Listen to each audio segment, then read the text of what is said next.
Hey, it is your buddy, Peace and Harmony with you here today. Much love going out to all the beautiful empowered harmonizers. And we're zooming in and focusing in a little bit more in depth on a great viewer question that we got in, and that is how to free yourself from the abuser. How do you basically break free? That's a great question, but it's also created a lot of questions about what does free mean. So really, to answer that question is a very wonderful topic and a very wonderful focus. So we're going to zoom in and focus in on that. To be free from an abuser means to dissolve and eliminate the thought forms that continue to surround or perpetuate the trauma bond that was caused or created by this person. When we talk about abuse, we can talk about many forms of abuse. Emotional abuse, emotional neglect, physical abuse, sexual abuse. Those that are, really at the hands of narcissists or psychopaths, people who lack empathy, so they engage in brainwashing, gaslighting, this sort of addiction to this fight consciousness, this conflict consciousness that's perpetuated with trying to right the wrong or understand what's behind the deception, the manipulation, the control, the planting of objects, sort of the creating and instigating of paranoia or fear of losing them or losing ground in the relationship, really kind of losing your own truth. So all this, really in a nutshell, creates what is known as a trauma bond that you feel stuck in, that you feel limited by, and oftentimes it consumes a great deal of your thoughts, your energy, as well as your planning and moving forward and following your dreams in life. It can keep people very sort of stuck, meaning imprisoned, tied to this person, and you can't really spread your wings and fly, so to speak. In other words, one's thoughts become attached. There's an attachment issue with this person. There's an attachment disorder, meaning you're not really able to let go of them. You're always sort of in an emotional bondage, trying to figure things out, trying to answer the question, why me? This hurts, like, my thoughts are trying to process this. This is so unfair. And then there's this anxiety. And the anxiety and fear is oftentimes a self-protective mechanism, which is limiting. It's focused and founded by your self-limiting beliefs. In other words, there's something that I can't resolve and rectify from the past. And because this is an open wound, I carry this into future relationships where either I'm opened up to the same sort of wounding, because I haven't resolved it, I'm attracting relationships, people, and events to perpetuate this, and I just don't feel free. So freedom can be the thought of as the releasing of these thoughts, releasing of this mental, moral tug of war, wanting to have a just conversation with this person, or get them to confess, get them to admit that they were wrong, say I'm sorry, try to have closure, and be able to move on. Now, this is a real sticking point with a lot of people, because oftentimes someone who is controlling, manipulative, critical, who is maybe narcissistic or psychopathic, they don't really feel that they have done anything wrong. This is what they had to do. They felt that they did what was required for their own best interest and not considering of other people's interest or welfare. And so oftentimes people then get so identified with this victim that they tend to just continue to attract a similar match to this identity. In other words, they keep attracting violators and perpetrators. They keep feeling like a victim. They keep setting themselves up for disappointment and failure. And this is like the old, trauma bond merry-go-round. It just continues. And people then are having suffering. They're not able to break that cycle. This, to be stuck in that cycle, some people call it karma. They're just not able to resolve these issues. Whatever you want to call it, there's a repetition in reinforcing neurologically when people sort of continue to relive or harbor these thoughts, these thought forms, and thoughts are things. William James, I mean, there's a lot of psychologists and quantum physics that understand this. And so they tend to perpetuate this feeling, this neurophysiology, which causes self-limiting beliefs, keeps them in place, keeps you from moving freely through your day, and thinking on other things. So the real barrier, the real imprisonment is those thoughts. You know, it is the thoughts. A lot of people say, oh, I've got racing thoughts or intrusive thoughts or, obsessive thoughts. So it's to understand that part of the issue of causing you to feel imprisoned is this cycle of repeating thoughts that surround the individual, the event, the circumstances, so you're constantly reliving that previous event, and you become neurochemically addicted or really sort of stuck in the past, like literally, figuratively, in a subconscious way, meaning it's not always conscious. Sometimes it'll bubble through, but people who are trauma bonded, they're just replaying that and reliving that event. And that keeps you really sort of stuck. You've got a body-mind connection to those events in the past that you're bringing with you like a luggage piece into, but it's an internal luggage piece that you bring with you and then carries over and taints and causes issues in present and future situations that are pure, that are clean, that aren't sort of instigated by that abuser. In other words, you continue to replay this again and again, and you can't see the present. You don't feel free. You don't feel liberated. There's a bondage, a trauma bond. So it's very important to understand that. And with the understanding and the value set that I don't want to continue to live in the past, neurologically, neurophysiologically, I don't want to continue this attachment. This is not in my best interest. To come to that awareness is a very liberating and freeing thought, because a lot of people tend to feel that they're morally correct, morally just by going round and round.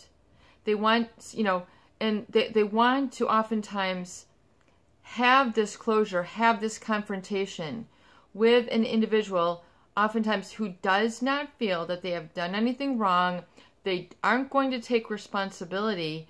They're not going to let you off the hook. In fact, they might even exasperate it or make it even worse and trigger you even more greatly. But it's also to understand that you play a role then in perpetuating this suffering. And to get that is a really huge breakthrough. To understand that if you let go of that trauma bond, you have to also identify what is the payoff that you are getting by harboring these memories, by harboring this trauma bond. What is the payoff? Are you getting a sense of, paralysis? Are you getting, this moral justification? I'm right, they're wrong. Is this going on in your subconscious? Is it keeping you invisibly stuck and connected with something that is negative or that is taking away from your present energy? And it's very important, because that is something that you have control over. And then that awareness, that consciousness, that you don't want to lug that around anymore. Enough is enough. Let it go. Oh, but, peace and harmony, I feel like I'm letting, they're getting away with so much. What's done is done. I mean, you cannot change the past. We do not have a time machine. We don't have, a Star Trek ship, Voyager, to go back and then rewrite history.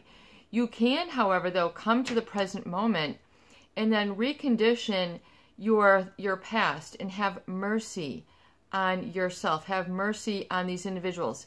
They are human. As you go through time and you go through experience and you mature, you realize that humans are not perfect. And so if you are expecting your past to be different, expecting, someone else to treat you differently, those are your own expectations, and you have control over the expectations that you hold and then who you hold them to.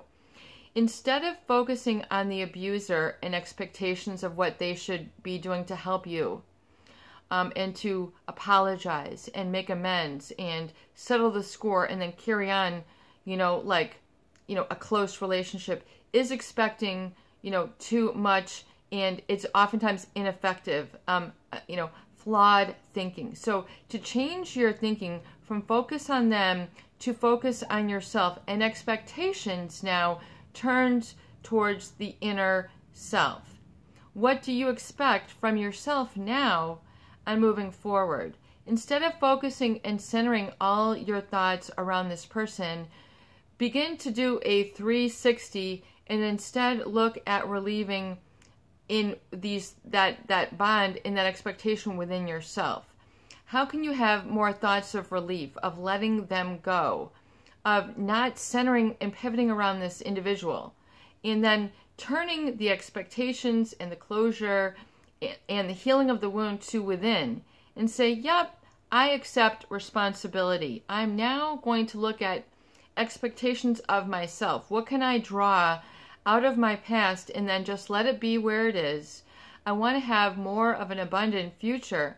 So I'm actually going to cast my gaze and my thoughts onto myself so that I can then have the future that I want and that I deserve and that I'm capable of.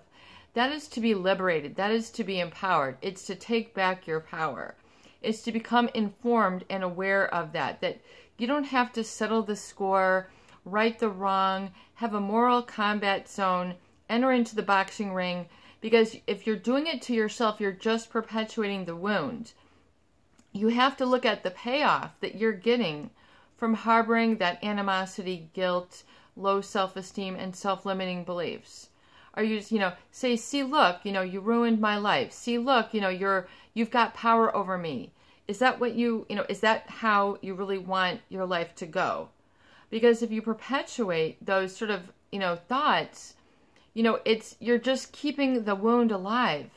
Yet you can, learn lessons from this. And that's why I highly recommend writing down lessons learned so that you learn them, and then you're training and reprogramming your subconscious to understand that you got it now.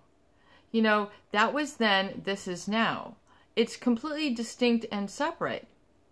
Your body-mind connection needs now to be to the present and to your future, not harbored and centered and have priority on the past. It needs to be drawn within and having that internal locus of control. And then that's where you need to find relief and create new thoughts that are liberating, that don't involve the abuser, that don't involve the group of abusers, that don't involve that same focus. You're no longer focusing on them. Be brave enough, have courage to take your focus off the abuser and put it on yourself. What do you want now? If you can ask yourself, if I weren't so hurt by this individual, I would really love to. If I didn't have this, huge weight on my shoulders, I would really begin to. And then begin to write these things down. If I didn't feel like such a sore loser, I would really like to put my focus on. I would really like to develop. I would really like to explore. I would really like to discover. I would really like to nurture my strengths, my interests, my studies, my intellectual pursuits, my culinary pursuits, my artistic pursuits. Whatever pursuit, wherever you want to lead your future, lead it you must. And to have your future now, in your present moment, focused on you and not the abuser. Take your mental focus off of that and throw it and cast it to the divine. Someone who is, who's got the big picture, who is divine intelligence. Just give it up to them. Allow them to work things out and settle the score for you. It's like you're trying to set the world on your pinky finger. You're just, causing too much pressure and too much suffering, that implosive feeling. So, take the thoughts off the abuser and then put them on yourself. Oftentimes, this was not a permitted or allowed or a safe experience while you're in a relationship with someone who is very controlling, manipulative, wanting all the attention, It's very difficult.